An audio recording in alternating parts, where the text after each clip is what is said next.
ವೇದಿಕೆಯಲ್ಲಿರುವ ಎಲ್ಲ ಗಣ್ಯರೇ ಹಾಗೂ ವೇದಿಕೆಯ ಮುಂಭಾಗದಲ್ಲಿರುವಂಥ ಎಲ್ಲ ನನ್ನ ಸಹೋದರರೇ, ರಂಜಾನ್ ತಿಂಗಳು ಮುಸ್ಲಿಂ ಬಾಂಧವರಿಗೆ ಒಂದು ಪವಿತ್ರ ತಿಂಗಳು.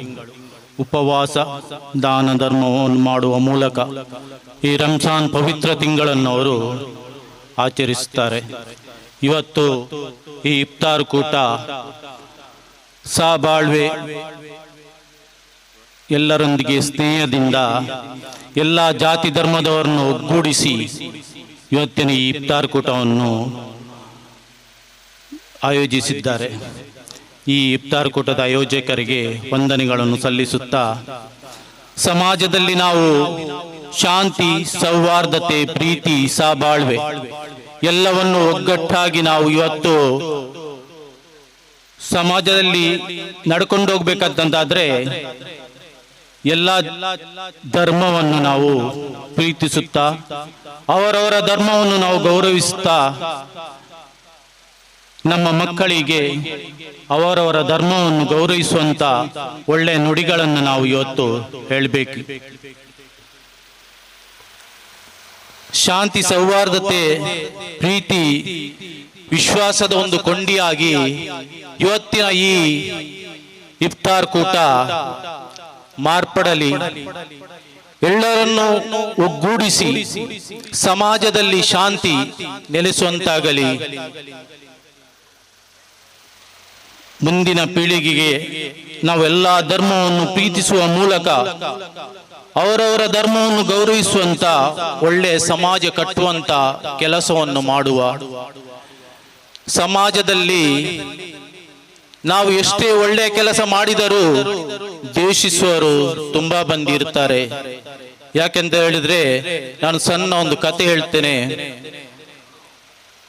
ಒಬ್ಬ ಕತ್ತೆಯನ್ನು ಹಿಡ್ಕೊಂಡು ಹೋಗ್ತಾ ಇದ್ದ. ಗಂಡ ಹೆಂಡತಿ ಇಬ್ಬರು ಇದ್ರು, ಒಂದು ಕತ್ತೆಯನ್ನು ಇಟ್ಕೊಂಡು ಹೋಗ್ತಾ ಇದ್ರು. ಸ್ವಲ್ಪ ಮುಂದೆ ಹಳ್ಳಿಯಲ್ಲಿ ಹೋಗುವಾಗ ಆ ಜನರೆಲ್ಲ ಹೇಳಿದ್ರು, ಎಂತ ಜನ ಮಾರೆ, ಅವನು ಹುಚ್ಚ, ಕತ್ತೆಯನ್ನು ಕೈಯಲ್ಲಿ ಇಟ್ಕೊಂಡು ಹೋಗ್ತಾ ಇದ್ದಾನೆ, ಸುಮ್ಮನೆ ಕೈಯನ್ನು ಇಲ್ಲಿ ಕತ್ತೆಯನ್ನು ಇಟ್ಕೊಂಡು ಹೋಗ್ತಾ ಇದ್ದಾರೆ, ಇಬ್ಬರು ನಡ್ಕೊಂಡು ಹೋಗ್ತಾ ಇದ್ದಾರೆ ಅಂತ. ಸ್ವಲ್ಪ ಮುಂದೆ ಹೋಗುವಾಗ ಇನ್ನೊಂದು ಹಳ್ಳಿಗೆ ಹೋದ. ಅಲ್ಲಿಗೆ ಹೋಗುವ ಈ ಗಂಡ ಕತ್ತೆಯ ಮೇಲೆ ಕುತ್ಕೊಂಡ. ಅಲ್ಲಿ ಹೋಗುವಾಗ ಜನರು ಹೇಳಿದ್ರು, ಎಂತ ಜನ ಮಾರ, ಇವನು ಹುಚ್ಚ, ಇವನು ಕತ್ತೆಯ ಮೇಲೆ ಕುತ್ಕೊಂಡಿದ್ದಾನೆ, ಹೆಂಡತಿ ನಡ್ಕೊಂಡು ಹೋಗ್ತಾ ಇದ್ದಾಳೆ, ಹುಚ್ಚ ಅಂತ ಹೇಳಿದ್ರು. ಅದನ್ನು ನೋಡಿದ ಇವನು ಸ್ವಲ್ಪ ಮುಂದೆ ಹೋಗುವಾಗ ಇವನು ಇಳಿದ, ಹೆಂಡತಿಯನ್ನು ಕುತ್ಕೊಳಿಸಿದ ಕತ್ತೆಯ ಮೇಲೆ. ಇನ್ನೊಂದು ಹಳ್ಳಿ ಮುಂದೆ ಬಂತು. ಅಲ್ಲಿಯ ಜನರು ಇವನನ್ನು ನೋಡಿದ್ರು. ಇವನನ್ನು ನೋಡಿ ಹೇಳಿದ್ರು, ಹುಚ್ಚ ಮಾರ, ಹೆಂಡತಿಯನ್ನು ಕತ್ತೆಯ ಮೇಲೆ ಕುತ್ಕೊಳಿಸ್ತಾನೆ, ಇವನು ನಡ್ಕೊಂಡು ಹೋಗ್ತಾನೆ ಅಂತ. ಸ್ವಲ್ಪ ಮುಂದೆ ಹೋಗುವ ಇನ್ನೊಂದು ಹಳ್ಳಿ ಸಿಕ್ಕಿತು. ಇವನಿಗೆ ತುಂಬಾ ಬೇಸರ ಆಯ್ತು. ಹೀಗೆ ಹೇಳುವಾಗ ಜನರು ಇಬ್ಬರು ಕೂಡ ಕತ್ತೆಯ ಮೇಲೆ ಕುತ್ಕೊಂಡು ಹೋದ್ರು. ಮುಂದೆ ಹೋಗುವ ಹಳ್ಳಿಯ ಜನರು ಹೇಳುದು, ಹುಚ್ಚ ಮಾರ, ಕತ್ತೆಯ ಮೇಲೆ ಇಬ್ಬರು ಕುತ್ಕೊಂಡು ಎಷ್ಟು ಭಾರ ಆಗ್ತಾ ಉಂಟು ಕತ್ತೆಗೆ ಅಂತ. ಸಮಾಜದಲ್ಲಿ ನಾವು ಏನು ಒಳ್ಳೆಯ ಕೆಲಸ ಮಾಡಿದ್ರು ದ್ವೇಷಿಸುವಂತ ವ್ಯಕ್ತಿ ತುಂಬಾ ಜನರು ಇದ್ದಾರೆ. ಅದಕ್ಕೋಸ್ಕರ ನಾವು ನಮ್ಮ ಮಾಡುವಂತ ಕೆಲಸ, ಒಳ್ಳೆಯ ಕೆಲಸ, ನಾವು ಎಲ್ಲರನ್ನು ಪ್ರೀತಿಸಿ ಎಲ್ಲ ಧರ್ಮವನ್ನು ಗೌರವಿಸುವಂತ ಕೆಲಸ ನಾವು ಮಾಡಬೇಕು.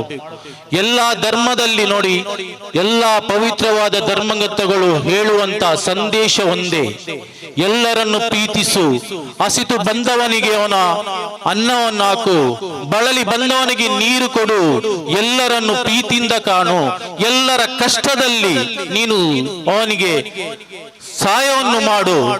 ಯಾಕೆಂತ ಹೇಳಿದ್ರೆ, ನಾವು ನಮ್ಮ ಜೀವನದಲ್ಲಿ ಯಾರೊಬ್ಬ ವ್ಯಕ್ತಿ ಆಸ್ಪತ್ರೆಯಲ್ಲಿ ಅವನು ಹುಷಾರಿಲ್ಲದೆ ಮಲಗುವಾಗ ನೋಡಿ, ಅವನು ರಕ್ತ ಬೇಕಂತಾದ್ರೆ ಅವನು ಆ ಜಾತಿಯ ರಕ್ತ ಬೇಕು, ಈ ಜಾತಿಯ ರಕ್ತ ಬೇಕಂತ ಯಾವತ್ತೂ ಹೇಳುವುದಿಲ್ಲ. ಅವನು ಖಾಲಿ ಅದರ ಗ್ರೂಪ್ ಯಾವುದು ಆ ರಕ್ತವನ್ನು ಮಾತ್ರ ತಗೊಳ್ತಾನೆ. ಜಾತಿ, ಆ ಜಾತಿ, ಈ ಜಾತಿ ಅಂತ ಯಾವುದೇ ಇಲ್ಲ. ಹಾಗೆ ಅಂಗಾಂಗ ದಾನದಲ್ಲಿ ಕೂಡ ಹಾಗೆ ನೋಡಿ, ನನಗೆ ಆ ಜಾತಿಯದೇ ಅಂಗಾಂಗ ಬೇಕು, ಈ ಜಾತಿಯ ಅಂಗಾಂಗ ಬೇಕು ಅಂತ ಯಾರು ಹೇಳುವುದಿಲ್ಲ. ಅಲ್ಲಿ ಜಾತಿ ಧರ್ಮ ಯಾವುದೂ ಇಲ್ಲ. ಎಲ್ಲರನ್ನು ಸಹಬಾಳ್ವೆಯಲ್ಲಿ ನಾವು ಎಲ್ಲರನ್ನು ಪ್ರೀತಿಸುತ್ತಾ ಈ ಇಫ್ತಾರ್ ಕೂಟವು ಎಲ್ಲರಿಗೂ ಸಮಾಜದಲ್ಲಿ ಒಳಿತನ್ನು ಮಾಡುತ್ತಾ, ಸಮಾಜದಲ್ಲಿ ಪರರಿಗೋಸ್ಕರ ನಾವು ಕಷ್ಟದಲ್ಲಿರುವ ನಮ್ಮ ಅಣ್ಣ ತಮ್ಮಂದಿರಿಗೆ ಸಹಾಯ ಮಾಡುತ್ತಾ, ಯಾಕೆಂದ್ರೆ ಒಬ್ಬರು ಕಷ್ಟದಲ್ಲಿ ಇದ್ದಾರೆ ಅಂತಾದ್ರೆ ಅವರ ಕಷ್ಟದಲ್ಲಿ ಅವರಿಗೆ ಸಹಾಯ ಮಾಡಲು ಹಣ ಇಲ್ಲದ್ರೂ ಪರವಾಗಿಲ್ಲ, ಅವರಿಗೆ ಹೋಗಿ ಒಂದು ಸಮಾಧಾನ ಹೇಳಿದ್ರೆ, ನಾವು ಹೋಗಿ ಸಮಾಧಾನ ಮಾಡಿ ಇನ್ನೊರು ವ್ಯಕ್ತಿಯಲ್ಲಿ ಹೇಳುವಾಗ ಅವನ ಕಷ್ಟದಲ್ಲಿದ್ದಾನೆ ಅಂತ ಹೇಳುವಾಗ, ಅಂಥದ್ದೇ ಒಂದು 20 ಜನರು ಆ ವ್ಯಕ್ತಿಯ ಬಳಿ ಬರುವಾಗ ಅದರಲ್ಲಿ 10 ಜನರಾದ್ರೂ ಸ್ವಲ್ಪ ಹಣ ಇದ್ದ ವ್ಯಕ್ತಿಗಳು ಅವರನ್ನು ಸಹಾಯ ಮಾಡಿ ಅವನ ಕಷ್ಟ ಕಾಲದಲ್ಲಿ ಅವನಿಗೆ ಒಂದು ಉಪಕಾರ ಮಾಡುತ್ತಾರೆ.